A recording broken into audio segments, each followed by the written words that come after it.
स्वागत है दोस्तों छत्तीसगढ़ न्यूज अपडेट में। तो आइए जानते हैं आज की प्रमुख बड़ी खबरों को फटाफट। तो वीडियो में अंत तक बने रहना दोस्तों। तो पहली बड़ी खबर है, रायपुर में भारत ऑस्ट्रेलिया के बीच T20 मैच। स्टेडियम को जगमगाने में जुटी कपिल देव की कंपनी। टीम में नहीं होंगे रोहित और विराट। रायपुर के शहीद वीर नारायण सिंह क्रिकेट स्टेडियम में भारत और ऑस्ट्रेलिया के बीच T20 मैच खेला जाएगा। खबर है कि रायपुर में रोहित शर्मा, विराट कोहली जैसे स्टार क्रिकेटर नहीं आएंगे। स्टेडियम में रखरखाव का काम जारी है। पूर्व क्रिकेटर कपिल देव की कंपनी देव मस्को के एक्सपर्ट रायपुर पहुंचे हैं। ये टीम लाइट्स को दुरुस्त करने का काम कर रही है। मुकाबले को लेकर क्रिकेट फैंस को उम्मीद है कि ऑस्ट्रेलिया से वर्ल्ड कप में मिली हार का बदला रायपुर में टीम इंडिया जरूर लेगी।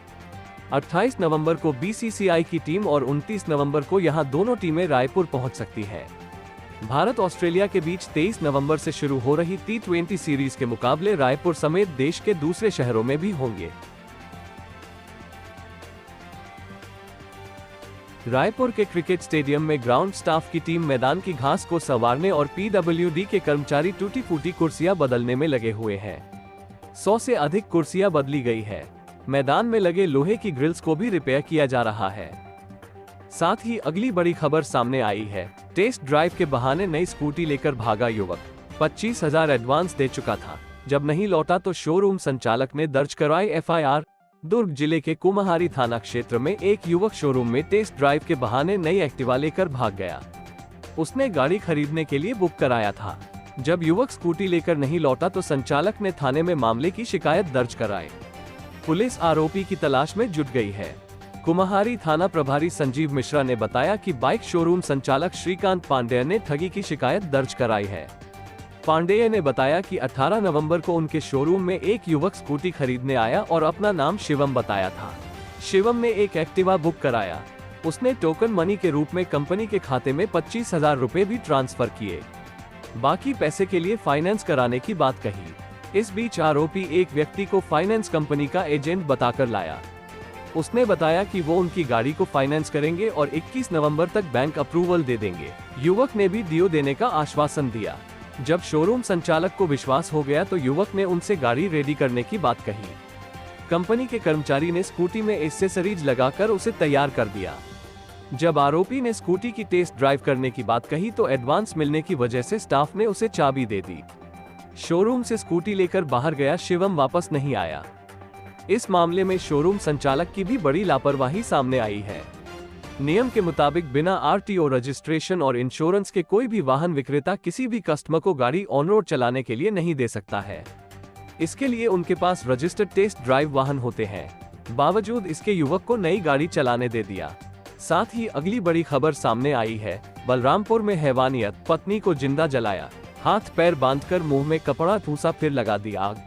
9 साल पहले की थी लव मैरिज। बलरामपुर में चरित्र शंका के चलते पति ने सोमवार दोपहर अपनी पत्नी को जिंदा जला दिया। उसके हाथ पैर बांधे और मुंह में कपड़ा ठूसकर पेट्रोल डाल आग लगा दी। फिर पत्नी को मेडिकल कॉलेज अस्पताल में भर्ती कराकर भाग निकला। मामला बसंतपुर थाना क्षेत्र का है।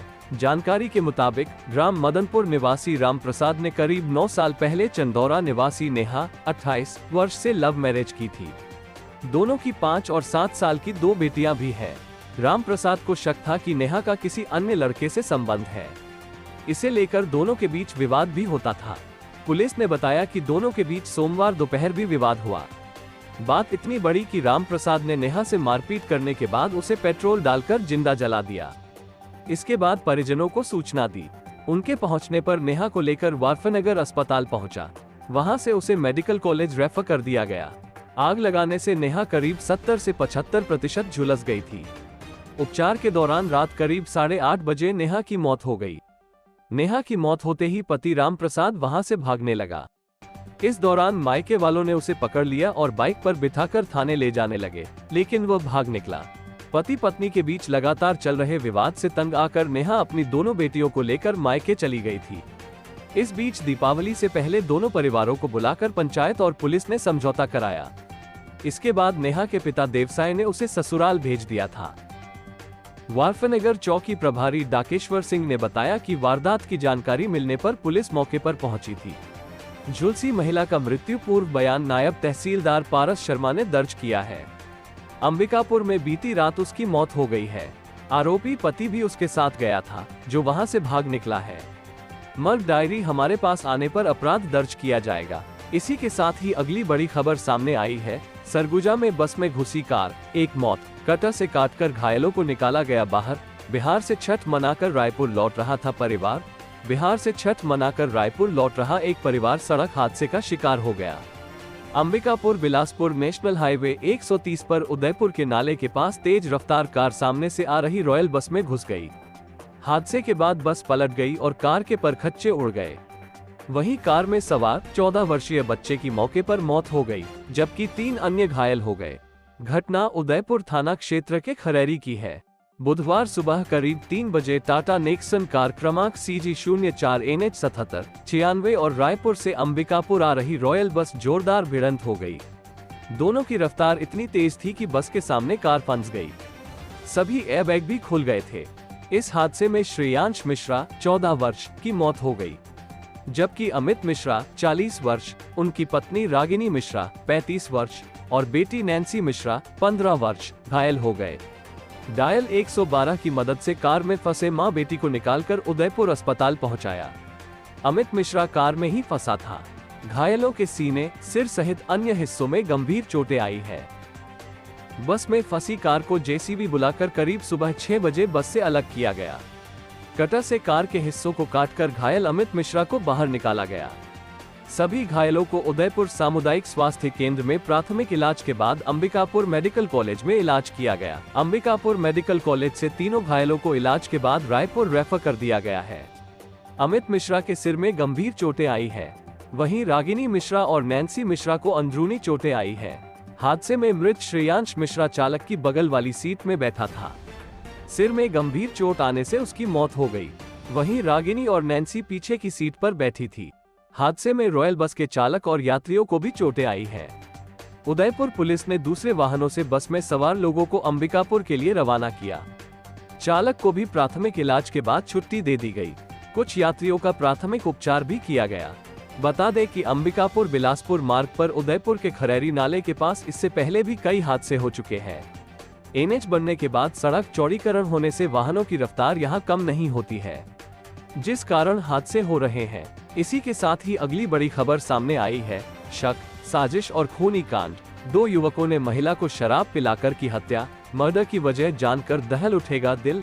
बलरामपुर जिले से एक बेहद चौंकाने वाला मामला सामने आया है, जहां 2 आरोपियों ने महिला को शराब पिलाकर मौत के घाट उतार दिया। हालांकि पुलिस ने दोनों आरोपियों को गिरफ्तार कर लिया है।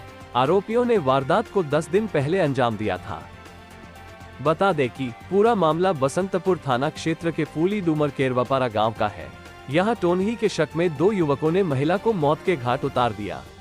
वारदात को अंजाम देने से पहले महिला को खूब शराब पिलाई, उसके बाद खूनी कांड को अंजाम दिया। पकड़े जाने से बचने के लिए दोनों ने शव को फांसी पर लटका दिया। जानकारी के अनुसार महिला की लाश 12 नवंबर को उसके घर में फांसी के फंदे पर लटकते मिली थी।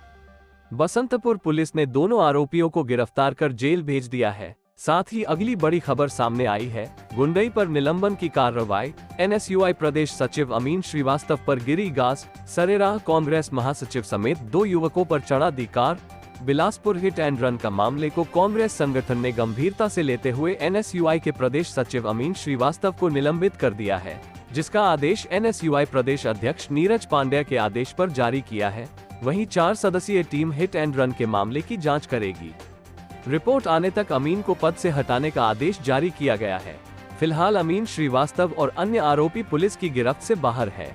गोंडपारा निवासी सिद्धू नामदेव अपने दोस्त के साथ मोहल्ले के किराना दुकान में सामान लेने के लिए गया था, तो उसका मोहल्ले के ही अभिजीत श्रीवास्तव से किसी बात पर वाद विवाद हो गया, जहां पर दोनों के बीच में धक्का मुक्की और हाथापाई भी हुई।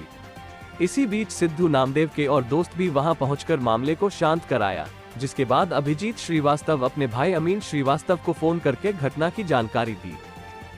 वहीं घटना की जानकारी मिलते ही NSUI के प्रदेश सचिव अमीन श्रीवास्तव अपनी कार में कुछ लोगों को बैठाकर घटना स्थल की तरफ आया और सड़क में चल रहे मंजीत सोनी और सिद्धू नामदेव पर गाड़ी चढ़ाकर फरार हो गया। साथ ही अगली बड़ी खबर सामने आई है। रायपुर में IAS अफसर के बंगले में लगी आग। इलेक्ट्रिक कार में चार्जिंग के दौरान ब्लास्ट। रायपुर में IAS अफसर की कार में ब्लास्ट हो गया। ऑफिसर्स कॉलोनी स्थित बंगले के एक हिस्से पर भी आग लग गई। साथ ही एक अन्य कार और दोपहिया वाहन भी जलकर खाक हो गए हैं। बाद में मौके पर पहुंची फायर ब्रिगेड ने आग पर काबू पाया। इस घटना में किसी को शारीरिक नुकसान नहीं पहुंचा है। घटना गंज थाना क्षेत्र इलाके की है। जानकारी के मुताबिक मंगलवार शाम को आईएएस अफसर सुधाकर खलको का परिवार शॉपिंग के लिए बाजार गया था। घर पर Tata Nexon electric car charging पर लगी थी। इसी दौरान गाड़ी में जोरदार ब्लास्ट हो गया। हादसे में घर के एक हिस्से में भी आग लग गई। वहां रखे सामान से आग और भड़क गई। बताया जा रहा है कि आग की लपटें इतनी तेज थी कि सीलिंग फैन भी पिघल गया। हालांकि इस घटना में किसी भी व्यक्ति को कोई चोट नहीं लगी है। मौके पर पहुंची फायर ब्रिगेड ने कुछ देर में आग काबू पा लिया।